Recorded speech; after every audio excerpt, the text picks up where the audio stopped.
अडानी को supreme court से clean chit मिल चुकी है। जी हाँ, आज के फैसले ने इस बात को क्लियर कर दिया है कि अडानी ने कोई भी इस तरीके के गलत प्रैक्टिसेस नहीं की हैं और जो सेबी के द्वारा जो अडानी ग्रुप्स के कंपनीज के जांच पड़ताल की गई थी उसको भी सुप्रीम कोर्ट ने बिल्कुल सही पाया है। ये छोटा सा वीडियो है दोस्तों, इसमें हम जल्दी से कुछ पॉइंट्स को डिस्कस करेंगे। सुप्रीम कोर्ट ने किस तरीके से कुछ बातें कही हैं जिसको हमको समझना चाहिए और किस तरीके से इसका इम्पैक्ट पड़ेगा अडानी ग्रुप ऑफ कंपनीज के स्टॉक्स के ऊपर। सुप्रीम कोर्ट ने इस चीज़ को नोट किया है कि अडानी ग्रुप ऑफ कंपनीज के लिए जो हिंडनबर्ग का रिसर्च था और उसके बाद जो शॉर्ट सेलिंग की गई थी इसको इन्होंने नोटिस किया है और ये भी कहा है कि अगर सेबी को इस चीज़ की पड़ताल करनी चाहिए कि क्या इसमें ये जो हिंडनबर्ग रिसर्च पब्लिश हुआ था इसमें कोई लॉ तो वायलेट नहीं हुआ है, अगर हुआ है तो उसकी जांच की जाए। इसके अलावा शॉर्ट सेलिंग को लेके सुप्रीम कोर्ट ने एक बहुत इम्पॉर्टेंट बात कही है कि शॉर्ट सेलर्स ने क्या कोई को इन्फॉर्मेशन पहले से पता थी उसके बाद शॉर्ट सेलिंग हुई है, इस तरह की कोई बात है तो उसके सेबी को नोट लेना चाहिए और उसकी एक जांच पड़ताल होनी चाहिए, ऐसा सुप्रीम कोर्ट का कहना है। दूसरी बात, अगेन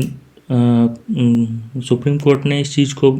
बहुत ही कैटेगोरिकली पॉइंट आउट किया है कि हमारा जो इंडियन स्टॉक मार्केट है वो कितना रेजिलिएंट है और अगर जो शॉर्ट सेलिंग हो रही है तो उसको लेके क्या कोई हमको पैरामीटर सेट किए जाने चाहिए, बिकॉज़ जब इस तरीके की कोई पैनिक सिचुएशन होती है जिसमें कि किसी ग्रुप ऑफ कंपनीज या फिर एक कोई स्टॉक को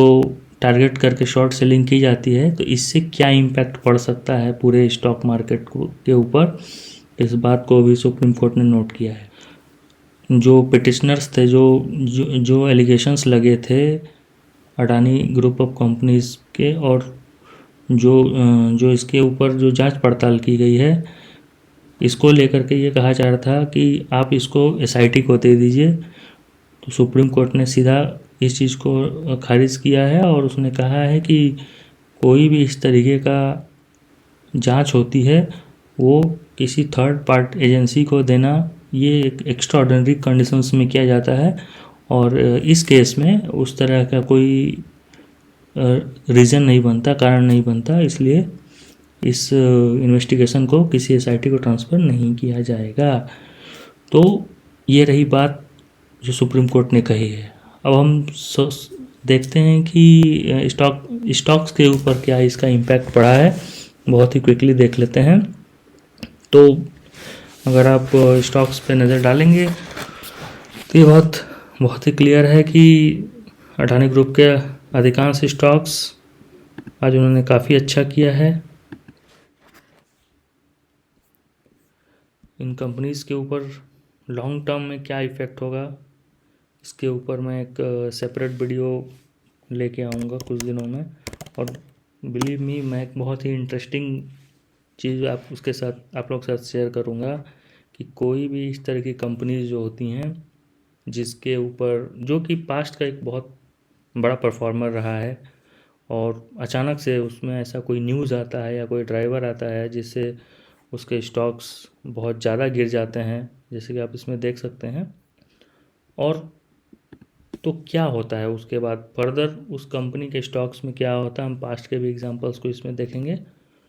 और कोशिश करेंगे समझने का कि जो अभी के जो सिचुएशन है आगे ये स्टॉक्स क्या कर सकते हैं। आपको क्या लगता है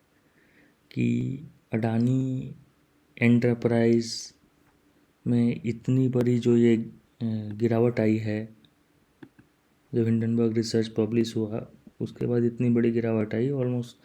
75% करेक्ट हो गया, जबकि अगर आप इसी समय अडानी पावर को देखें उसमें इतनी बड़ी करेक्शन नहीं आई, अगर करेक्शन आई भी तो वो स्टॉक कितनी तेज़ी से रिकवर कर गया। देर इसके पीछे कोई तो रीज़न रहा होगा, या स्टॉक मार्केट इस तरीके से जो अब्रप्टली बिहेव करता है अपने आप को कैसे करेक्ट कर लिया। जबकि वहीं हम अडानी टोटल को अगर देखें, अडानी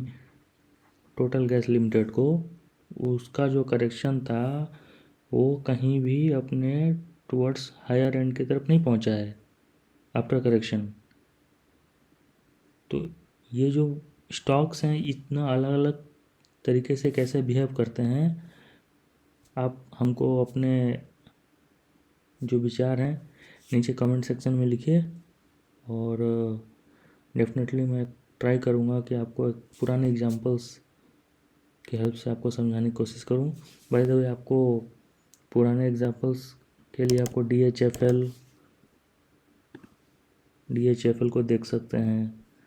कि ये भी एक समय में एक स्टार परफॉर्मर रहा है, darling of the stock market world, Indian stock market world.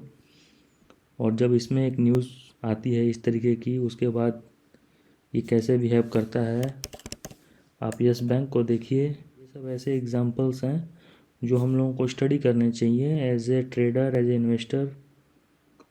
ये पास्ट के एग्जांपल्स जो हैं हमेशा काम आते हैं, बिकॉज़ ऐसा कहा जाता है कि हिस्ट्री हमेशा रिपीट करती है स्टॉक मार्केट में, and there is nothing new this time.